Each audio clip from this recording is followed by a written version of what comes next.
Hey everyone, this is Nate and this is the Nader Tater channel. All right, let me walk you through the installation, the performance, and my thoughts of these new garage doors, and most importantly, the garage door openers I got. So these doors here are C.H.I, and this is their printed pattern. It is a steel door, but it looks really realistic, at least to me, for a wood grain print.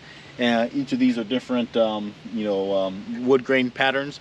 This is a 3-layer door, so it's got steel on the outside, it's got a expanded foam on the inside for insulation, and then there's a steel layer on the inside of it as well. They're insulated glass here. Now these are the dark oak color door that they have. It looks more like walnut to me compared to the other brands, but they call it dark oak.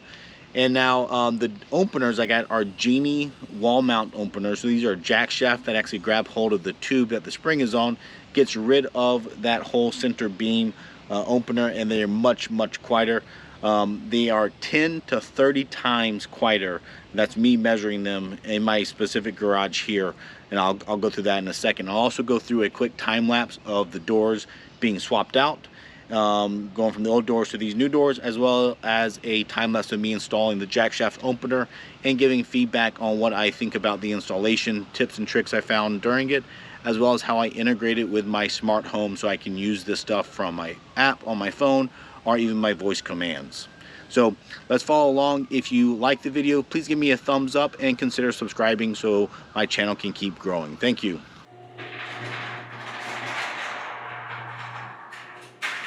All right, so that one was going a little bit over 60 or so.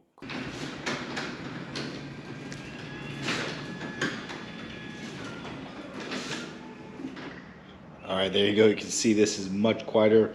It's about 40 dB, maybe 45 dB. All right, so here we are in my garage. Now these are the old garage doors. This is the setup right now. It's about a 10.5 foot ceiling, but these doors are 16 foot wide by 7 and a 9 foot wide by 7. So fairly standard size doors there.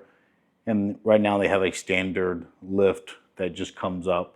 You know, I think that would fit under a 8 foot ceiling. So I have a lot of space up there. So I'm actually going to add some storage above this double door like I have right here.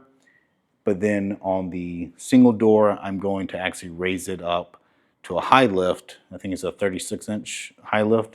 So it's going to bring it up just underneath the ceiling. So then I can have space there to add a vehicle lift if I want to stack vehicles on that side. So right now I have the standard garage door openers that are in the middle. I think this setup, the doors are probably close to 30 years old. I'm not exactly sure since I did not install them myself. But the openers look a little bit newer than that, but they've had their lifespan. They're ready to go. These are non-insulated. These are kind of cheap standard doors. And I'm putting in insulated ones that have windows. They have a nice wood grain on the outside. And then I'm also going to install Jackshaft openers. These are openers that go on the wall, and that gets rid of that center beam, which you really need, especially if you're going to put a lift or anything, because that opener is right in the middle of it. So this gets rid of all that opener, gets rid of the beam up there, gets rid of the center bar that goes up to the wall, and instead the Jackshaft opener attached to the rod that the spring is on. So that tube is actually what it grabs hold of, and then it rotates that tube. So that's what we're going to do here. I'm actually hiring out the garage door install itself. So those people will be coming tomorrow to install the doors for me. But partly to save money, probably because I'm kind of interested to do it, is I'm going to install the door openers myself here. And one of the steps I have to do is add power outlet. I guess I don't really have to, but I want to. So up there is the current power outlet for this one, and there's one over there. I need the outlet to be up against the wall. It can still be on the ceiling, but I just need power to be closer. I forget what these Genie garage door openers have, but it's probably like a 6-foot power cable with a standard 110 plug on them. You can obviously hardwire them, or add a conduit on the ceiling if I didn't want to go up to the attic. But this attic space is unfinished, so it's pretty easy for me to add a new electrical box over there where I want it. So I want to do a measurement here to show you how loud these doors are as they sit. And like I said, these are just kind of the standard cheaper doors with no insulation. They are obviously kind of worn out, but we'll play this. This is a chain drive opener as well, so it's not a belt, so there's nothing special about this one here at all. So let me go ahead and lower them and then show you what the noise is. All right, so I'm going to use this sound meter app on my phone just to measure the noise, and I'll be stationary right here, and I'll have to be quiet. So it looks like around 30 dB is how loud we are without me talking. You just hear some bugs in the background.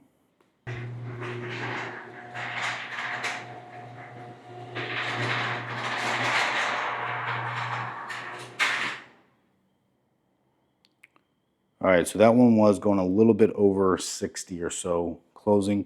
Let's do the other bigger door.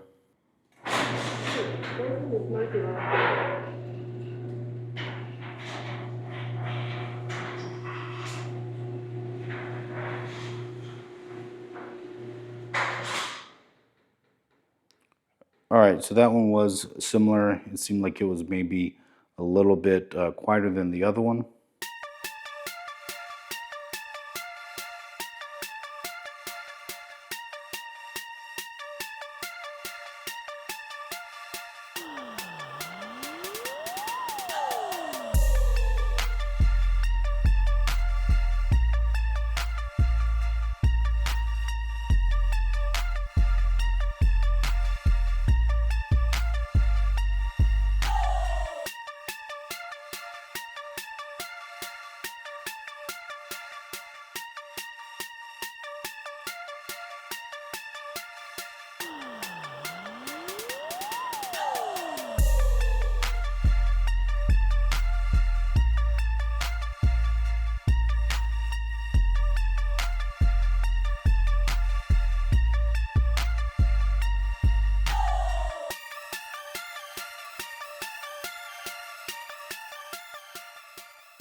All right, so the garage people installed the garage doors today, and I just did the first garage door opener. I wanted to go ahead and do one of them first and kind of find out what I did not know about it. And then now I will install the second one here. It was fairly straightforward, but what I'll do, there obviously are instructions that you can follow. So I'm not gonna go through every single step, but what I'll do a time lapse real fast of me putting it in, and then I'll talk through the things I found that either are not covered well in the instructions or things I maybe don't even agree with on the instructions. So let me go ahead and get this one installed, and then we'll talk about my learnings.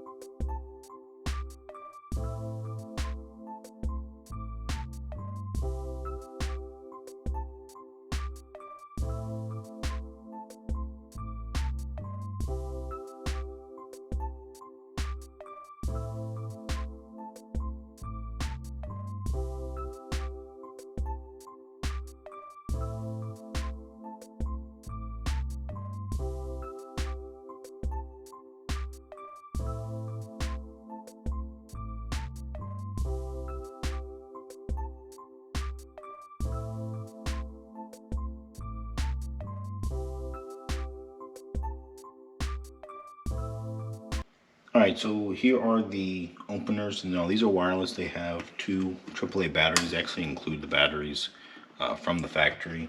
So you can see right here. And they have two mounting screws. One is above there, one's right in there. But these are already come paired with your units. So you don't have to program them.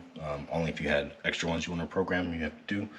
But you can have the light button here. If you press that, you can see these lights will kick on for us here. Let me give you decent lighting there in the garage. You also have this delay feature, which means if you press the delay button, I think one time is 10 seconds, two times is 20 seconds, three times is 30 seconds, and then you hit the button, then it'll wait that time frame before it actually initiates that. So that's handy if you're trying to leave and you want to get out without having to try to jump over the light sensor.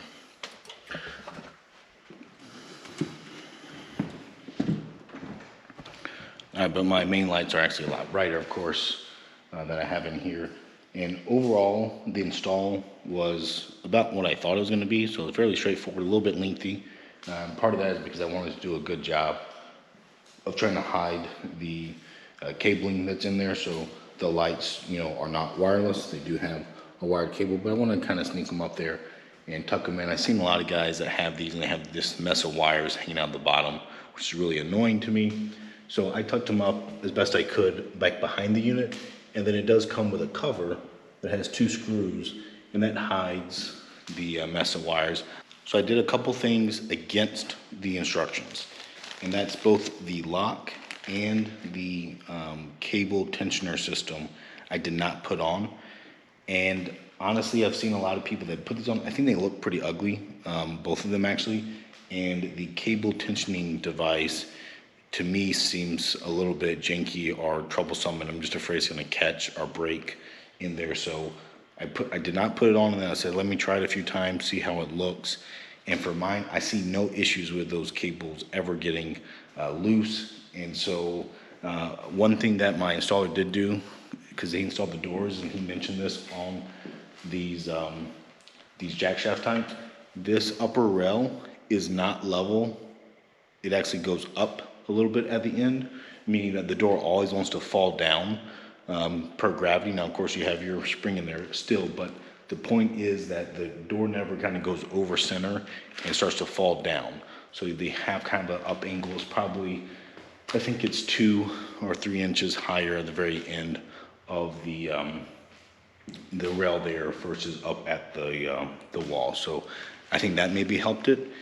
All right, so these cable tensioning, this is 2 of them, but you can see that it basically has a bracket that bolts to it, and then it has about like a 1-foot-long hook that is designed to go and grab the cable. Now you can see my cable is tucked in there, but it's really hard to get to. In mine, they include spacers to space the door out, but I really don't even have enough room because of the way this house was constructed with the block on the bottom. The rails are all the way up against the block, so I don't have actually enough space to even put those without some kind of modification. So I know it would just get caught up, so I really did not like that.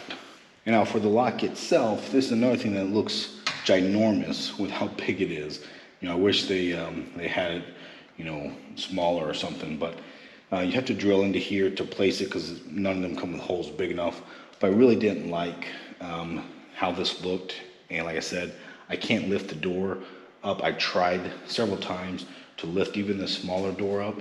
And now I guess technically you're not going against the Jackshaft at all because the cable, obviously you can't push on a rope type thing.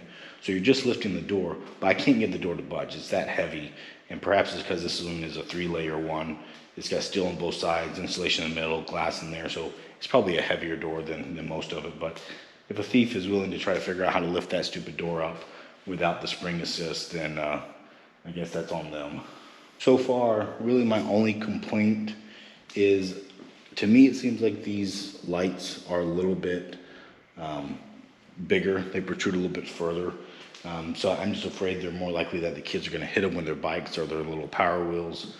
That's the only thing that I really didn't like. And I wish the bracket was adjustable so that you could slide them further inboard, but it doesn't appear to be adjustable. So that's really my only complaint. The install was very straightforward. On the smaller door, I was able to get the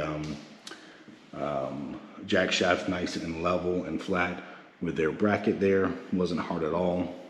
The upper one was a little bit more difficult. You can see the Jackshaft is actually tilted at an angle, and that's because the high lift has the bigger pulleys on it, so it's further away from the wall. So you could obviously put a blocking plate or 2x4 or something to stand it out, but it doesn't hurt it to be at an angle. And I still made it work up there like that. So that still worked really well. It does do a little shutter. I'll show you here in a second.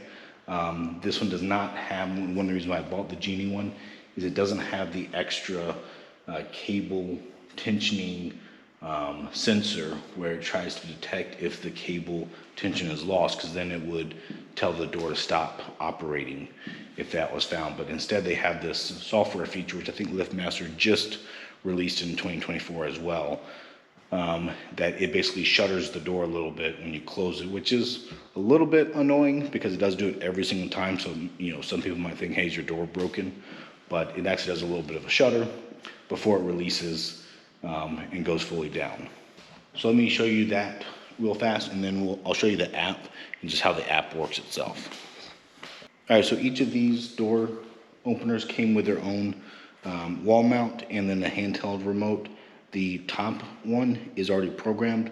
The bottom two ones you can program. So for me, I programmed the second one for the smaller door. So this one here, I can press it and open. And it's gonna open up this main door here.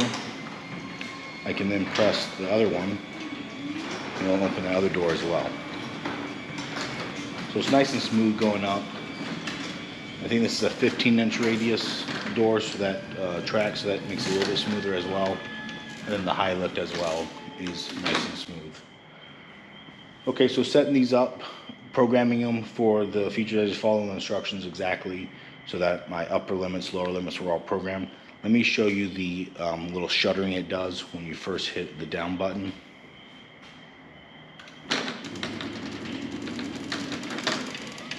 It's not very bad on that door, I think because it has like more weight on it coming down. If I were to do this door here,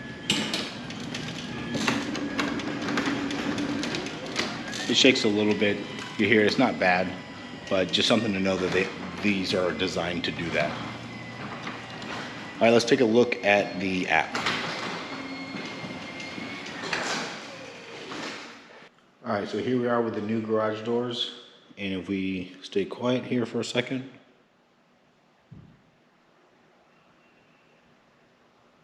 Looks like about 20 dB is the quiet one with the doors closed. So it's a quieter inside as well.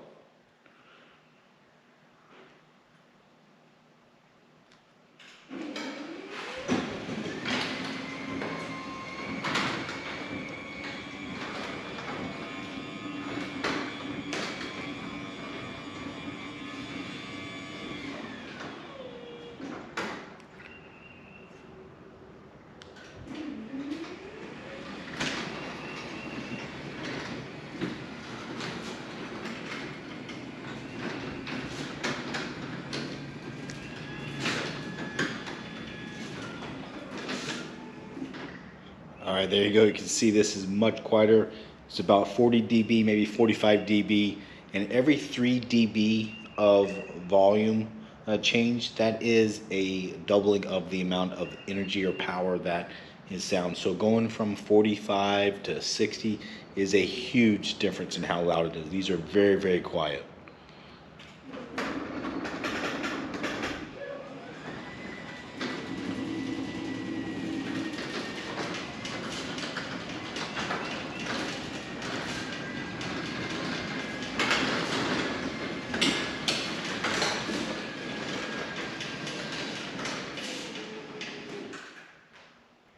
All right, so here is the Aladdin Connect app. This is what Genie uses. Now they just changed it in 2024, where they changed the API. In the past, they had native communication with My Smart Home stuff, which is Home Assistant. They did take that away when they went to this new app in 2024. They said they're bringing it back, but right now I don't have a straightforward way to integrate this directly with My Smart Home, which is run by Home Assistant, but things like Smart Things and HomeKit, I believe, and several others. I can look in the app to see what all they support. They do support integrations where you don't have to use the app at all. You can use a third-party one to connect to these. They have Wi-Fi built into them. But if I were to open up like this double door, you can see it's closed. You can see the door history of it, and you can see who opened or closed it. So you can open this up to like Amazon Key and all that kind of stuff, and it would show you if you had a spouse or someone other that had an app and they logged into it and you gave them access, it would show you who opened this door up in the past.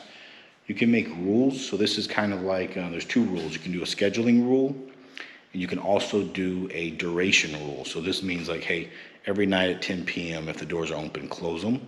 That way if you or your family member forget about the doors oftentimes, you can always have them closed at that certain time. You can also say, hey, if you left it open for more than 15 minutes, 30 minutes, an hour, however long you want, you can say close the door then. So those are rules that you can set up, and they'll be native into this app from Genie itself. You can also see who have virtual keys. So if you need to give a key to someone to temporarily get access, maybe a friend's coming over or whatnot, you can give them a virtual key so they have access to open your doors from their own phone setup. And then in the setup here, this just shows you what the unit is, the serial number, signal, and you can change your Wi-Fi in there. There are a couple things you can configure into here. If we go into this one, this is where I show a different picture of the car and the different color of it if you wanted to, and then you can also tell it when to notify you, or you can have it not notify you. So this image here that I have, the green car or the green SUV at the top, that's when the door is open. When it's closed, it's the gray one that we see back here on this main page right there. So to open it, you can just press and hold that button and it will open the door up. I'll show you that right here. I pressed it for like 2 seconds, and then I think it did kick that light on. Yeah. All right, so it beeps at you and flashes the light before it actually does the action, which I think is a little bit overly conservative, but that's what they do. And it's the same thing when you close it. It's going to beep and it's going to give a warning before it actually moves that door. So if anyone was inside, obviously they're not suddenly surprised by the door just starting to move. So now that it's open, it should give me a second delay here, and then it will accept that it's open. And then you can see there the little icon of the green car, and you can see the push notification that it just sent me. So now I can press and hold it to close. Now I think it's going to do the same thing here. There it beeps, it flashes the little light.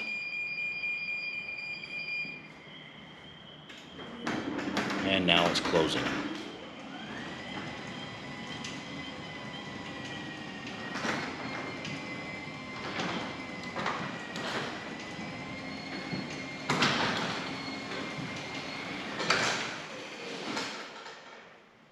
All right, so some other things that I'm going to do with these doors is I am going to get them configured. I might have to go through smart things then to my home assistants, but I can set up things like geofencing in there where I can have it when I get to my driveway or my wife gets to the driveway, I can have it open up doors.